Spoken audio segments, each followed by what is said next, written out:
Okay, so first, what is MySQL? So see, just open the notepad.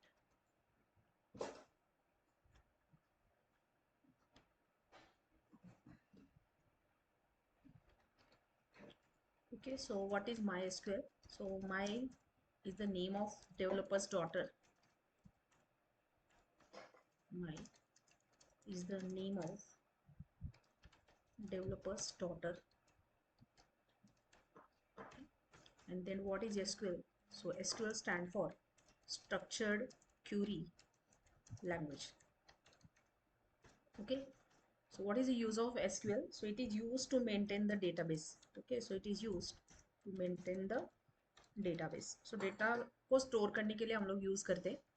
So there are three terms. First is data, second it's a table, and third it's a database, which is called as a DB, or you can say it as a schema also. Okay, it's a schema. So what is data? Any raw information is called as data. Okay, and to store that data we use table. Okay, and to store that data in tabular format. So tabular format means what? It's a rows and columns. Okay, so if you want to store that data in rows and columns format, then we use a table. Okay, format we use table. And second concept is DB. So DB means what? To store that tables we use databases. So databases. Okay, that's it. So this is about the main MySQL concept. So it is used to store the data.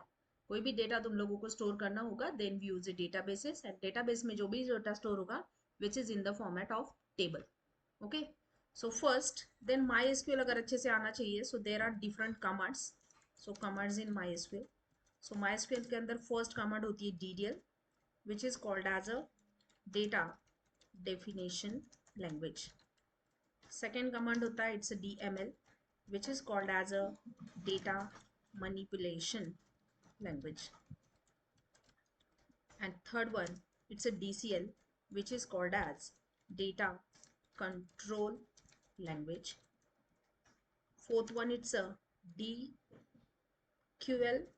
which is called as data query language. Fifth one it's a TCL, which is called as transaction control language. Okay, so these languages again divided into subparts. So DDL के अंदर कौन सी commands आती है? So इसके अंदर आती है create, next आती है order, then third one it's truncate, then it's a drop. So these are the commands which comes under DDL. Then what about DML? So DML के अंदर आता है insert, update and delete. So these comes under a DML. Next then what is DCL? Data control. तो इसके अंदर आता है first it's grant, next आता है it's a revoke. Okay, then what about DQL? So DQL के अंदर आता है select only. Okay, then what about TCL? So TCL के अंदर first आता है it's a grant, sorry, it's a commit, a rollback, and third one it's a save point. So this comes under a TCL. Okay, so इतनी सारी commands हम लोग को सीखनी है. इसके अंदर और भी कमांड्स अवेलेबल है. So we are mainly focus on these 5 commands. Okay, तो उसमें से first is create command. Okay, so create command. Then what is the syntax of create command? So it's say create table name, then it's column name 1, then उसका data type आएगा, then it's column 2, then उसका data type आएगा. Okay, so ऐसे कितने भी columns ले सकते हो तुम लोग. So it's column n, then आएगा उसका data type. That's it. So this is the syntax of create table. And then what is the example? So see, अभी example हम लोग MySQL थ्रू ही देखते हैं. So सब first तुम लोग को MySQL इंस्टॉल करना है. जब भी MySQL इंस्टॉल करोगे तो उस टाइम पे जो भी पासवर्ड डाला है वो यहाँ पे डालना है. एंड MySQL का बाय डिफॉल्ट यूजर नेम होता है रूट. सो ये याद रखो, root is the by default user name for MySQL. So यहाँ पे मेरे केस में मैंने जो पासवर्ड डाला है वो मैंने एंटर किया यहाँ पे, that's it. So which is the first command. Okay, so ये ऊपर के 5 तो बेसिक कमांड्स थे, बट इसी कमांड्स को रन करने के पहले भी बेसिक कमांड्स होती है माइस्क्यूएल के अंदर. सो बेसिक कमांड्स तो कौन सी है, तो फर्स्ट कमांड होती है show databases. Show databases. Okay, so what is the purpose of this.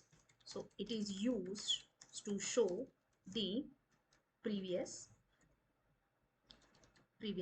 databases from your system. तुम लोग की सिस्टम में जो भी प्रीवियस डेटाबेसेस है उसको देखने के लिए यूज किया जाता है. सो सी मैंने यहाँ पे लिखा शो डेटाबेसेस, तो सी है ना. सो मेरे सिस्टम में जितने भी डेटाबेसेस है वो सारे डेटाबेसेस यहाँ पे आए.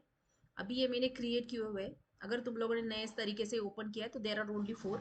First is information schema, second is performance schema, third one is sys, and fourth one होता है MySQL. So these are the inbuilt databases available inside a MySQL. Okay, बाकी के सारे हम लोगों ने मैन्युअली क्रिएट किए हुए. Okay, so this is your first command which is used to find out the database. Then second is what, suppose I want to create my own database. So there is a command called as a create database. So see यहाँ पे, so what is the syntax of this, create database and then your database का नाम, it's a database name. So this is the command. So what is use of it, so it is used to create new database. Okay, this command का use होता है to create. So अभी मुझे यहाँ पे create करना है, so मैंने यहाँ पे लिया create database and database का नाम लिया यहाँ पे suppose db123 and hit a enter. Okay, so ऐसे मैंने फर्स्ट मेरा डेटाबेस क्रिएट किया 123. अगर तुम लोग को फिर से शो का कमांड लगाना है, देखो यहाँ पे मेरा डेटा 123 आ गया. Okay, that's it. क्लियर है यहाँ तक. So done. Next command is what, now I want to show the tables. अभी second command is not show, it's use that particular database, use database name. उस database को तुम लोगों को use करना पड़ता है. So next command is use database name. Okay, so what is the purpose of it, so it is used to switch into the required database. Okay, so this is the purpose of this. Then what is the meaning of it, suppose अब तक जो भी काम कर रही हूँ मैं, it is inside a MySQL. मेरे को अभी जो भी काम करना है वो जाना चाहिए मेरे जो अभी न्यूली क्रिएट किया डेटाबेस उसके अंदर. So I want to switch from MySQL to db123. So यहाँ पे मैं यूज करूंगी यूज db123. जैसे मैंने इसको क्लिक किया, see it gives me database change, यानी तुम लोग स्विच हो गए db123 के अंदर. Okay, done. Next step is what, I want to check कि प्रीवियस कितने टेबल्स है मेरे डेटाबेस के अंदर. सो नेक्स्ट कमांड यहाँ पे यूज होती है फिर show tables. I just want to find out the tables. So it is used, okay, so it is used to find out previously created tables from your system. आपके system में previous कितने create किए tables वो देखने के लिए use होता है. फॉर एग्जांपल मैंने यहाँ पे लिया it's show tables. Check, it gives me empty set. क्यों, मैंने अभी डेटाबेस क्रिएट किया उसके अंदर कुछ है ही नहीं, and that's why it gives me empty set. Okay, now मैंने इतना किया काम, I want to clear my screen and that's why we use a command system cls. Okay, जैसे system cls करूँ हिट करूँ, so ये क्या करेगा, सिस्टम को क्लियर कर देगा. So फिफ्थ कमांड यहाँ पे यूज होती है system cls to clear the screen. to clear the screen, कोई भी स्क्रीन होगी MySQL की उसको तुम लोग को क्लीन करना है, then use a clear system. Okay, next, that's it. Now I want to create a table. सो उसके लिए फिर हम लोग यूज करेंगे, सिंटैक्स तो मैंने यहाँ पे लिख के दिया है. So this is the syntax of create table. Now हम लोग यहाँ पे क्रिएट करते हैं. So it's a create table. For example I want to create table for student. मैंने यहाँ पे लिखा, उसके अंदर रोल नंबर आएगा विच इज इंटीजर, नेम आएगा स्टूडेंट का विच इज varchar, साइज लिख दी यहाँ पे मैंने इट्स 20. साइज तुम लोगों के ऊपर डिपेंड है. सो 20 का मीनिंग क्या होता है, इसके अंदर मैक्सिमम 20 कैरेक्टर स्टोर कर सकते हो, उससे ज्यादा नहीं चलेंगे, उससे कम चलेंगे बट ज्यादा नॉट अलाउड. नेक्स्ट आएगा मार्क्स विच इज आया सपोज इंटीजर सेक्शन में, एंड जस्ट मुझे डेट ऑफ बर्थ लेना which is in the date format, that's it. Okay, so see यहाँ पे ये जो मैंने दिया है data type int, varchar, int, date, these are the data types. So data types means what, cast of your variable. Okay, so then next term is what are the data types. So MySQL के अंदर कितने databases होते हैं, तो first data type होता है int. Either int लिखो या इंटीजर पूरा लिखा तो भी चलता है, so there is no problem, integer. Second data type होता है इट्स varchar. ओके, Third one, varchar may store only one character, but suppose I want to store multiple character, then we use varchar 20. Next data type होता है date, which is used to store the date. Next is time, which is used to store the time. Timestamp, it is used to store date and time at a time. It's a timestamp. Okay, then next suppose I want to store the floating value, then we use a float. So these are the basic data types. Block, which is used for binary long objects. इसमें हम लोग photos का image का path वगैरह store करते हैं. So these are the basic data types जो हम लोग MySQL के अंदर यूज करते हैं. उसके बाद char भी होता है, and then there is a char 20 also. So most of the time फिर तुम लोगों को पूछा जाता है what is the difference between char and varchar. So see, there is a difference between char and varchar, that is the space complexity. So space complexity का meaning क्या होता है? सपोज मैंने यहाँ पे लिया वेयर कैर 20. सो इसका मीनिंग क्या होता है? ये 20 साइज एलोकेट करेगा. 20 साइज मीन्स एक कैरेक्टर का 1 बाइट होता है. So it's a 20 byte size इसका. ओके, बट इन फ्यूचर मुझे लगा कि नहीं, मुझे इसके अंदर 10 ही कैरेक्टर्स को स्टोर करना है, तो varchar क्या करेगा? 10 साइज यूज करेगा एंड रिमेनिंग जो 10 है, रिमेनिंग 10 बाइट जो है, 10 बाइट उसको वो रिलीज कर देगा. Release it. Okay, but same procedure suppose मैंने char 20 करके लिया. सो char 20 क्या करेगा? साइज इसका 20 बाइट ही है. बट अगर मैंने यहाँ पे बोला कि नहीं, मुझे खाली 10 कैरेक्टर्स ही देने उसके अंदर, तो ये क्या करेगा? बोलेगा ठीक है 10 कैरेक्टर यूज करो, बट रिमेनिंग जो 10 रहती है खाली, उसको खाली नहीं छोड़ेगा. नॉट फ्रीज, वो उसको फ्री नहीं करेगा. ओके, एलोकेट करके ही रखेगा. So as compare to space complexity, don't use char. So ज्यादातर डेवलपर varchar इसलिए यूज कर सकते हैं for space complexity. Okay, next concept आता है फिर यहाँ पे. ओके, मैंने टेबल क्रिएट किया, हिट किया एंटर. सो सी यहाँ पे एक टेबल क्रिएट हुआ, एंड नाउ जैसे मैं यहाँ पे लिखती हूँ शो टेबल, सो सी यहाँ पे मुझे डेटाबेस 1 2 3 के अंदर एक टेबल दिख रहा है, that is student. Okay, clear है यहाँ तक? ओके, उसके बाद नेक्स्ट, अभी नेक्स्ट कमांड आती है, मुझे इसके अंदर डेटा एंटर करना है. सो कभी भी याद रखो डीडीएल ध्यान में कैसे रखने, जिस कमांड के बाद टेबल कीवर्ड इमीडिएटली आता है उसको डीडीएल बोला जाता है. Create table, alter table, truncate table, drop table, और these are the DDL commands. Then what about DML? अभी मुझे क्या करना है? इस टेबल के अंदर डेटा इंसर्ट करना है. I want to enter the data, that's why we are using insert command. So next command आती है, it's insert command. Then what is the syntax of insert command? So insert command three ways से चलती है. So we operate it using 3 ways. So first way आता है insert only one row. Insert only one row. So अगर मुझे one row insert करनी है तो मैं यहाँ पे लिखूंगी insert into. हमेशा है ना एग्जाम्पल याद रखना है, एग्जाम्पल के बेसिस पे सिंटैक्स बिल्ड करना है. ओके, सो मैं यहाँ पे लिखूंगी insert into table name values. Suppose student के अंदर मुझे डेटा ऐड करना है, रोल नंबर 1 है, नेम यहाँ पे कुछ तो लिख दिया साया, मार्क्स लिख दिए 78, एंड डेट ऑफ बर्थ. हमेशा टेक्स्ट जो भी है, फॉर एग्जांपल तुम लोगों का स्ट्रिंग एंड डेट हमेशा सिंगल कोट में आएगा. सो मैंने यहाँ पे बोला 2001,03,05. एंड सेकेंड थिंग, जो भी डेट है तुम लोगों की वो जाती है हमेशा YYMMDD फॉर्मेट में. Okay, so this is the first syntax if you want to insert only one row. Second, suppose I want to insert multiple rows. So multiple rows के लिए क्या करेंगे? मैं इसी सिंटैक्स को दोहराती हूँ नीचे, just copy and paste it here, control V. So instead of using semicolon, just use a comma and then write it's a 2. Okay, so थोड़ा तुम लोगों को अट्रैक्टिव दिखना चाहिए तो थोड़ा न्यू लाइन पे लेती हूँ, उससे समझ में आएगा. इट्स अ सनाया, मार्क्स लिख दिया कुछ तो 67, बट इट लिख दिया 2001,04, इट्स 06. ओके, सो ऐसे तुम लोग कॉमा कॉमा देखिए कंटिन्यू करो.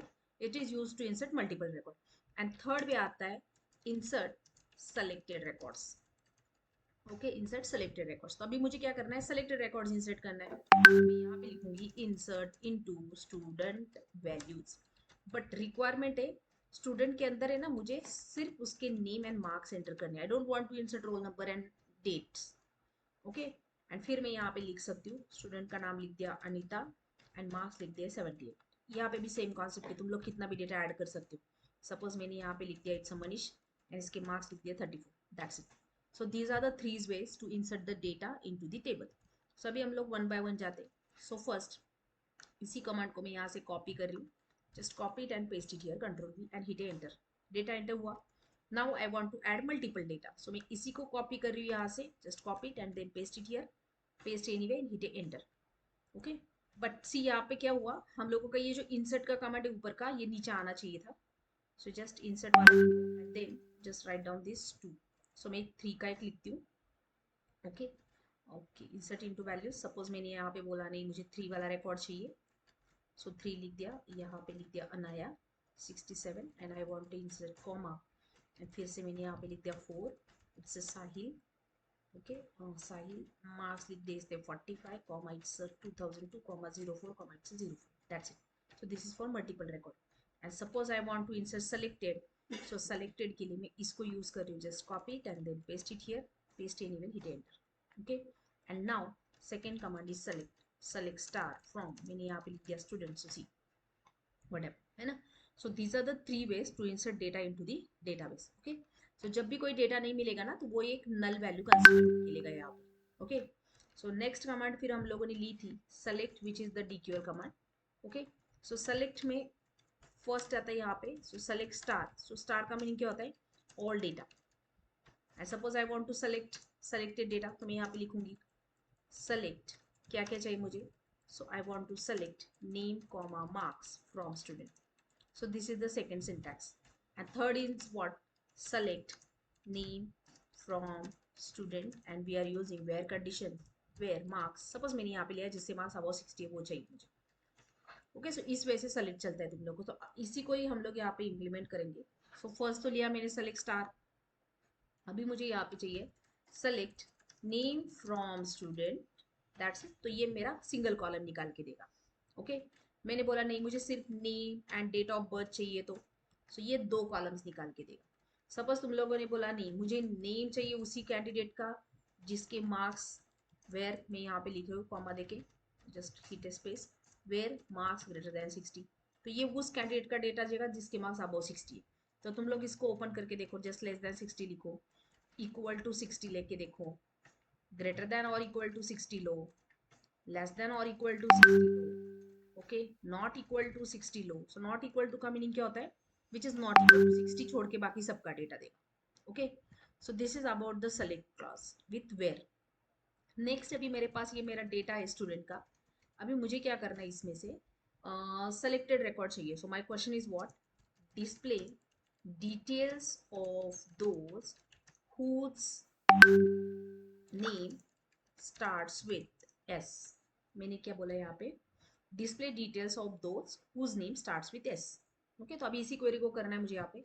सो मैं यहाँ पे लिखूंगी सेलेक्ट. डिटेल्स का मीनिंग क्या होता है? Star. So select star from student where name. So यहाँ पे हम लोग इक्वल टू यूज नहीं कर सकते. So there is operator called as like. And like के अंदर 2 वाइल्ड कार्ड कैरेक्टर्स होते. एक होता है अंडरस्कोर एंड एक होता है परसेंटेज. ओके सो मैं यहाँ पे लिखूंगी select star from student where name like. S से स्टार्ट होने वाला है ना. सो जस्ट सिंगल कोट के अंदर लिखो यहाँ पे एस परसेंट. सो जैसे ये लिखोगे so it gives me starts with. मुझे एंड होने वाला चाहिए ए से जो एंड हो रहा है then use a. Its ends with. In between आ रहा है then a percentage. Okay suppose second position पे आ रहा है फर्स्ट से तो मैंने ए परसेंट लिया स्टार्ट्स विद. सेकेंड पोजिशन है तो अंडरस्कोर लिखूंगी. थर्ड पोजीशन पे चाहिए तो अंडरस्कोर 2 बार लिख दो. ओके ऐसे एंड के लिए करना है तुम लोगों को. ए से एंड होने वाला लिखा बट ए सेकेंड पोजीशन पे चाहिए, ए थर्ड पोजीशन पे चाहिए. सो ऐसे भी तुम लोग कर सकते हो. Okay so this is about the like operator. Like के अंदर हम लोगों ने परसेंटेज एंड अंडरस्कोर भी देखा. ओके नेक्स्ट अगर मैंने यहाँ पे बोला suppose I want to insert into student values and मैंने यहाँ पे बोला 1. इट्स समीर. मार्क्स लिख दिया 34 एंड बर्थ डेट लिख दिया 2001 04 03 and I am hitting enter and select star का कमांड लिखो. सी जैसे मैंने इसको एंटर किया सो सी डेटा रॉन्ग वे से जा रहा है. क्यों? एक क्लास में कभी भी रोल नंबर 1 वाला कैंडिडेट रिपीट नहीं होता. इसको भी रोल नंबर 1 दिया, इसको भी 1 दिया. इट्स नॉट अलाउड ना. सो ये ऐसा कॉम्प्लेक्सिटी होता है. अगर तुम लोग नॉर्मल वे से टेबल बनाओगे, इस वे से टेबल बनाओगे तो 100% वो इशू आएगा तुम लोगों के डेटा में. एक का सिंटैक्स कहाँ पे लिखा था मैंने? Okay this one. सो इस वे से कभी भी टेबल नहीं बनाना है. This is the wrong way. So फिर क्या करना है उसके लिए? तो फिर मार्केट में आते हैं constraints. So what is constraints? Constraints. So constraints को ही बोला जाता है वैलिडेशंस. तो टेक्निकल लैंग्वेज में it's a constraint and language normal language में हम लोग बोलेंगे उसको वैलिडेशन. तो कंस्ट्रेंट्स कौन से होते हैं? फर्स्ट कंस्ट्रेंट होता है प्राइमरी की. सेकेंड कंस्ट्रेंट होता है इट्स अ फॉरेन की,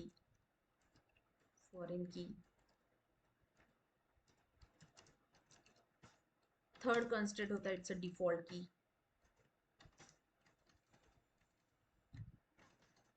फोर्थ होता है it's not null, fifth one होता है इट्स नल, सिक्स वन होता है यहाँ पे it's check constraint, seventh one हम लोग यूज करते हैं it's auto increment. Okay, so these are the by default constraints. ये कंस्ट्रेंट्स अवेलेबल होते हैं माइस्क्यूएल के अंदर, इसी को यूज करके हम लोग वैलिडेशन प्रोवाइड करते हैं। ओके, तो अभी इसमें से मैं ये फर्स्ट वाला primary key auto increment, second is check constraint तुम लोगों को, एंड डिफॉल्ट भी लगा के दिखाती हूँ, not null also. Okay, so see यहाँ पे मैं क्या करूंगी, फर्स्ट जो मैंने टेबल क्रिएट किया था उसको ड्रॉप करना है हम लोगों को। So we using drop table student, drop किया, एंड नाउ नए तरीके से इसको क्रिएट करना है। सो मैं पहले सिस्टम को क्लियर करती हूँ, सिस्टम CLS। तो यहाँ पे लिखूंगी क्रिएट टेबल स्टूडेंट, बोलूंगी roll number int. Okay, this is my primary key, so just write down primary key and it is auto increment. So auto increment का मीनिंग क्या होता है, जब भी तुम लोग कोई ऑनलाइन फॉर्म भरते हो ना, तो तुम लोग आईडी हाथ से नहीं लिखते, वो ऑटोमेटिकली जनरेट होके आता है। That is the concept of auto increment. Next मुझे उस कैंडिडेट का नेम चाहिए which is in varchar, but मैं वहाँ पे लिखूंगी कि कैंडिडेट का नेम खाली नहीं होना चाहिए, and that's why using not नल।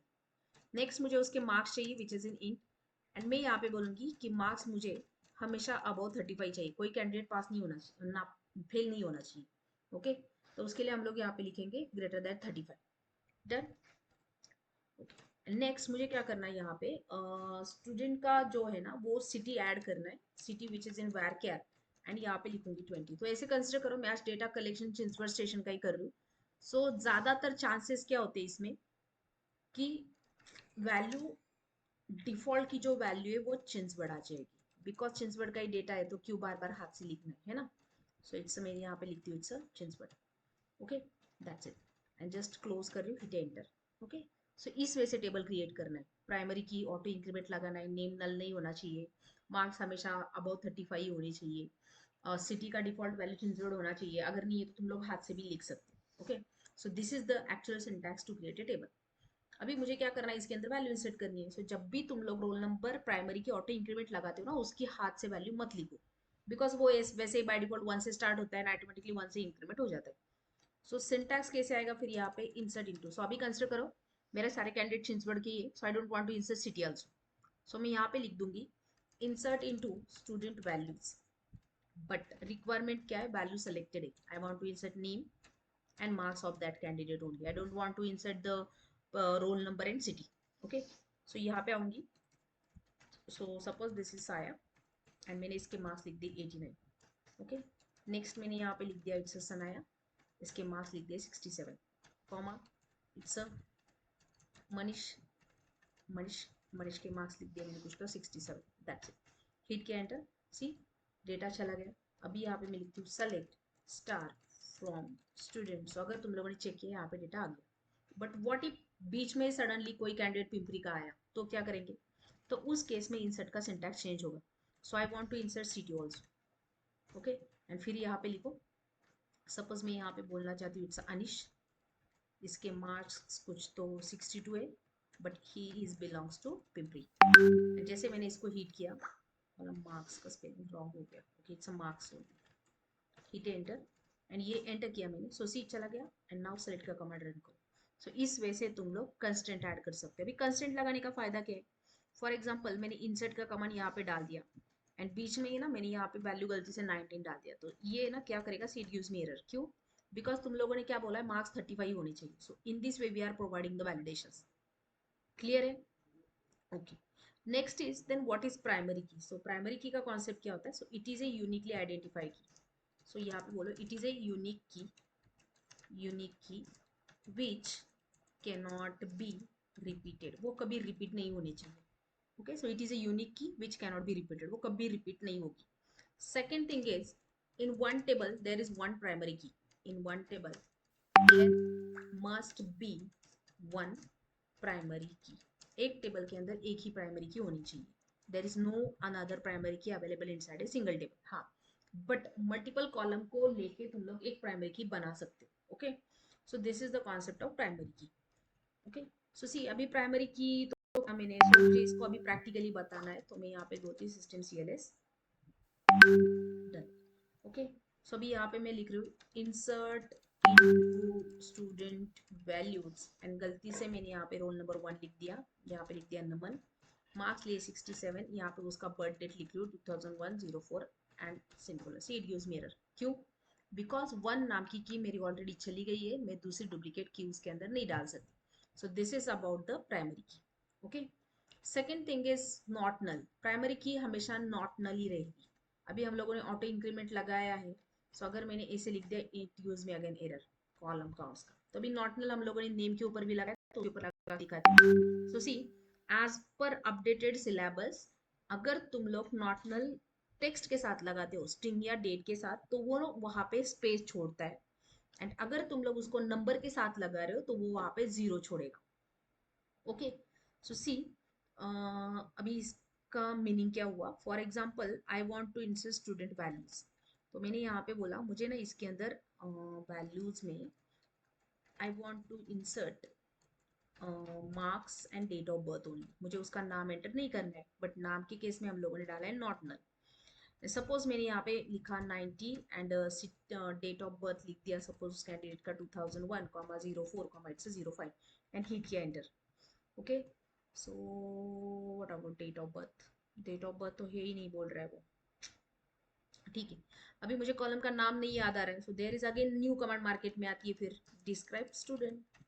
तो डिस्क्राइब का मीनिंग क्या होता है तुम लोग पता कर सकते हो। सी यहाँ पे डेट ऑफ बर्थ नाम का कुछ कॉलम है ही नहीं, सो टेबल का स्ट्रक्चर देखना है, then we use a describe. So कौन सा कमांड यूज होता है? DESC स्टूडेंट, ये एक कमांड होता है DESC student. So this command, okay, so what is the purpose of this? So it is used to find out structure of the table. Okay, किसी भी टेबल का structure देखना है, then we are using this command. So either ये वाला use करो, और you can use a describe, पूरा भी लिख सकते हो डिस्क्राइब स्टूडेंट, और सेकेंड है शो कॉलम्स फ्रॉम स्टूडेंट, ऐसा लिखा तो भी चलेगा। So all these 3 commands are used to show the structure of your table. Okay, so see अभी मैं यहाँ पे लिख रही हूँ insert into, there is no date of birth, तो मैं क्या कर रही हूँ डेट ऑफ बर्थ को निकाल रही हूँ, I want to insert marks only. Okay, and see मैंने यहाँ पे 90 दिया, एंटर कर रही हूँ। सपोज मैंने यहाँ पे सेकंड टाइम 30 दिया, एंटर कर रही हूँ, ये मुझे एरर देगा। सपोज 40 लिया, एंटर कर रही हूँ, एंड नाउ जैसे मैं सेलेक्ट का कमांड यहाँ पे रन कर रही हूँ, सो सी व्हाट हैपन, जहाँ पे मैंने नाम नहीं दिया था वहां पे क्या आया, it's give me space. Okay, so this is about the not null in case of string. अगर इंटीजर के केस में होता तो वो 0 छोड़ता, अभी इंटीजर में हम लोगों ने रोल नंबर के ऊपर ही लगाया, ऑटो इंक्रीमेंट लगाया, तो छोड़ दो उसके ऊपर, अभी नहीं चलेगा वो। ओके, हाँ डन, क्लियर है यहाँ तक? This is about the constraint. Default हुआ, चेक हुआ, primary key auto increment, not null also done. Second thing is null तो बाय डिफॉल्ट प्रेजेंट होता ही तुम लोग केस में, तो उसको अलग सा लगाने की जरूरत नहीं होती। नेक्स्ट इज व्हाट, अभी हम लोग असाइनमेंट की तरफ चलते हैं। So just solve the basic assignment. Okay, तो बेसिक असाइनमेंट में फर्स्ट हम लोग यहाँ पे क्या करेंगे, टेबल क्रिएट करेंगे एक्टर का, एंड एक्टर के अंदर मैं यहाँ पे लिखूंगी, एक्टर का नाम लिखूंगी, एक्टर का नेम होगा, उसने कौन सी मूवी में काम किया है, उसको उससे कितना इनकम आ रहा है। ओके, सो एक बेसिक सा टेबल हम लोग क्रिएट करते हैं उसका, दैट्स इट, खत्म। या रिलीज ईयर भी लिखूँ, फॉर एग्जाम्पल मूवी कौन से रिलीज ईयर कौन सा था उसका, तो ये किसी के रिलेटेड लिया मैंने यहाँ पे, done. Okay, control C. So अभी एक क्रिएट करते हैं यहाँ पे, so just create table actor, यहाँ पे लिखा एक्टर का number int which is the primary key, and मैं यहाँ पे बोलूंगी it's a auto increment. Next उस एक्टर का नाम लिखूंगी विच इज वैरक्यार, साइज लिख दिया 20, कौन से मूवी में काम किया है तो मूवी नेम, सो यहाँ पे लिखती हूँ मूवी विच इज वैरक्यार, साइज लिख दी मैंने यहाँ पे 30। नेक्स्ट उसका इनकम कितना है, इनकम इनकम आएगा, सपोज मेरा बहुत बड़ा नंबर आएगा ये, so just write down float, और you can use it as a integer लिखा तो भी चल जाएगा। एंड सेकेंड इज उसका रिलीज ईयर है ना, सो यहाँ पे लिखती हूँ रिलीज ईयर विच इज आएगा डेट फॉर्मेट में, दैट्स इट, एक टेबल क्रिएट किया हमने। Okay, and now I want to insert the value, so insert into, यहाँ पे लिख लूँ एक्टर वैल्यूज, एंड एक्टर के अंदर हम लोगों को सेलेक्टेड वैल्यू ऐड करनी है, so I want to add actor का नाम, नेक्स्ट मुझे ऐड करना है यहाँ पे मूवी का नाम, नेक्स्ट मुझे ऐड करना है यहाँ पे उसका इनकम, एंड मूवीज रिलीज कौन सी ईयर में हुई वो release year values. So first मैंने एक्टर का नाम लिख दिया यहाँ पे, सपोज इट्स आमिर। आमिर उसकी मूवी का नाम लिया, सपोज मैंने it's Dangal. Okay, income suppose मैं यहाँ पे बोल रही हूँ 5 करोड़ किया था उसने। सो यहाँ पे मैं 5 लिखती हूँ, करोड़ नहीं लिखती, जस्ट 5 करके लिख देती हूँ। एंड रिलीज ईयर मैंने यहाँ पे लिखा, सपोज ये 2009 और समथिंग में आई थी। डन। नेक्स्ट मुझे ऐड करना है, सपोज मैंने यहाँ पे आमिर की मूवी ली। सो यहाँ पे लेती हूँ, कौन सी मूवी थी आमिर की, लगान सपोज। एंड यहाँ पे बोल रही हूँ लगान ने कुछ तो 2 करोड़ किया था, ये आई थी सपोज 2001 में। ओके, चेंज कर दीजिए। डन। नेक्स्ट मैंने यहाँ पे नाम लिया, सपोज इट्स सलमान। तो सलमान का मूवी था, सपोज यहाँ पे मैं लगाती हूँ इट्स बजरंगी। ओके, इसने कितना कमाया था, सपोज 6 करोड़, ये आई थी सपोज 2002 में। तो यहाँ पे डेट्स वगैरह चेंज कर देती। नेक्स्ट लिया यहाँ पे, सपोज इट्स रणवीर। रणवीर, सो रणवीर का मूवी था, सपोज यहाँ पे लिखती हूँ कौन सा मूवी था उसका भी आया। बोलो कोई तो एक नाम, सपोज मैंने यहाँ पे दिया इट्स सावरिया। तो 3 करोड़ किया, 2001 में आई थी मूवी। दैट्स इट, खत्म। इतना डेटा काफ़ी। सेलेक्ट, यहाँ पे लिखती हूँ select star from actor. Done. Okay, so अभी इसके ऊपर बेसिक क्वेरी करनी है हम लोगों को। सो मेरी रिक्वायरमेंट क्या है, मुझे ऐसे एक्टर का नाम ढूंढना है जिसका income, so display name of those actor whose income about 3 crore, about 3 crore, है ना, ये चाहिए मुझे। सो मैं यहाँ पे लिखूंगी। सो उन्होंने सिर्फ नाम पूछा है, सो सेलेक्ट एक्टर का नाम from actor where income greater than 3 crore. That's it, आया Aamir and Salman. Okay, next मुझे बताना है, मुझे ऐसे एक्टर का नाम चाहिए, ऐसे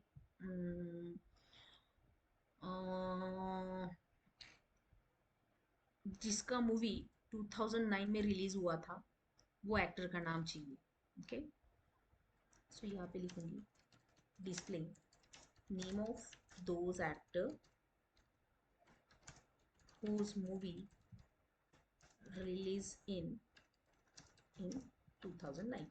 अभी यहाँ पे ये थोड़ा कॉम्प्लिकेटेड है बिकॉज 2009 अकेला नहीं है, so it comes with DDMM viva format. तो इसके लिए डेट के फंक्शंस यूज किए जाते हैं। तो कौन से फंक्शन है देखो, फॉर एग्जाम्पल इसी डेट में से मुझे ईयर को बाहर निकालना है, तो मैं यहाँ पे बोलूँगी select, I want to find out the year ना। सो सेलेक्ट ईयर, किस में से निकालना है मुझे, रिलीज ईयर, है ना, फ्रॉम एक्टर। अगर मैंने ऐसे लिया तो ये मुझे ईयर निकाल के देगा। अभी इन डेप्थ ये फंक्शंस बाद में सिखाऊंगी मैं तुम लोगों को। तो अभी फिर क्वेरी के ऊपर कैसे अप्लाई करना है।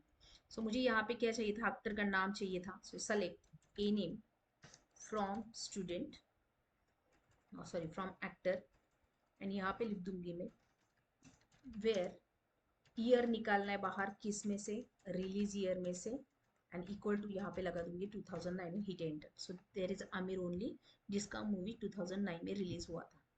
ओके, क्लियर है यहाँ तक। सो ऐसे ही बेसिक क्वेरीज होते हैं। फॉर एग्जांपल बाद में लिखोगे तुम जिसका नाम ए से स्टार्ट हो रहा है, समथिंग। ओके, नेक्स्ट मुझे एक चाहिए था, find out those actors whose release year greater than 2005 है एंड इनकम भी ग्रेटर देन 4 CR है, ऐसा चाहिए था। ओके, सो इसको कैसे लिखेंगे, एक्टर ही चाहिए मुझे। So select a name from actor where. So यहाँ पे क्या बोला है, रिलीज ईयर अबाउट 2005 होना चाहिए, है ना, एंड लिखो यहाँ पे, and second condition is what, income greater then 4 crore होना चाहिए। ओके, सो ऐसे तुम लोग एंड हमेशा याद रखो, एंड हमेशा डिफरेंट कॉलम होगे तो लगेगा, सिंगल कॉलम के ऊपर एंड नहीं चलता है। क्यों नहीं चलता है, फॉर एग्जाम्पल मैंने बोला यहाँ पे display names of those actors actors who, नहीं मैं यहाँ पे बोलती हूँ display name of those actors who worked in Dangal and Bajrangi, है ना, ऐसे मैंने लिखा। सो सी यहाँ पे कैसे लिखेंगे फिर, select a name from actor where movie equal to Dangal and movie movie equal to Bajrangi. अगर मैंने ऐसे हिट किया, सो सी यूज में एम्प्टी सेट, क्यों, बिकॉज ऐसा कोई भी एक्टर नहीं जिसने दंगल में भी काम किया है, बजरंगी में भी काम किया है ना। सो इस केस में don't use and, just use a और ऑपरेटर। सो सी ये देगा Aamir and Salman, these are the two actors जिन्होंने इस मूवी में काम किया है। नेक्स्ट मेरी रिक्वायरमेंट है, मुझे ऐसे एक्टर चाहिए उन्होंने इस मूवी में काम किया, तो सेम ऊपर का ही क्वेरी तुम लोग इन लगा के भी कर सकते हो। सो डोंट यूज और, सो मैं यहाँ पे लिख सकती हूँ where movie in, movie in, okay, and फिर ब्रैकेट में लिख दो। सो मुझे क्या क्या चाहिए था, दंगल चाहिए था, सो मैंने यहाँ पे लिख दिया दंगल कॉमा बजरंगी एंड एंटर करो। सो इस वजह से भी चल जाएगा वो। ये दोनों छोड़ के चाहिए थे, देन मैं यहाँ पे लिख सकती हूँ नॉट इन, इन दोनों को छोड़ के बाकी के दे दो। ओके, क्लियर है यहाँ तक। सो this is about the first lecture, remaining session हम लोग कल कंटिन्यू करेंगे। ओके।